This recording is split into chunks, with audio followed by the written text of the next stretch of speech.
צינון מציק, האף דולף כל הזמן, המון לך, קשה לנשום. אם גם לכן ולכם יש רגישות לעונות מעבר, אז זה השייק בשבילכם. אני אכין פה שייק עם דגש על חיזוק מערכת החיסון, עם המון נוגדי חמצון. אז יש לי פה בננה, תותים ורימון, שרימון הוא פשוט סוג של פרי על, יש בו ממש הכל.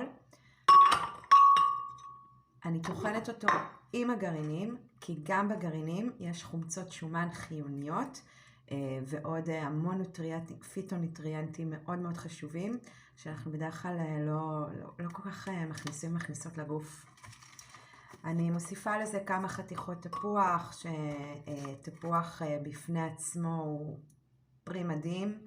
יש בו למעלה מ10,000 נוטריאנטים, לא את כולם גילו, אבל הוא פשוט פרי באמת שיש בו הכל. An apple a day will keep the doctor away, כמשפט המפורסם. אני מוסיפה לזה גם חסה, או כל עלים ירוקים. אני חושבת שפשוט חסה יחסית ידידותי. יש לי פה חלב שקדים עם זרי צ'יה, ואני דובה קצת. שקדים, זרי צ'יה עשירים מאוד בחומצות שומן חיוניות, בעיקר מסוג אומגה.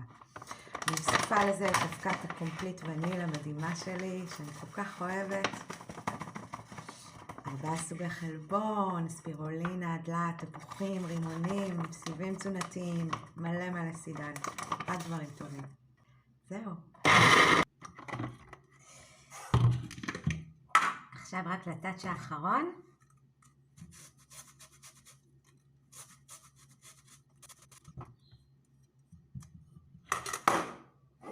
תראו איזה יופי.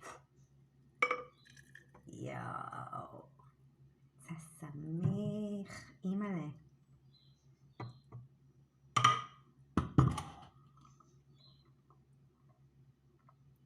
מושלם. פשוט שייק מושלם, גם לגוף.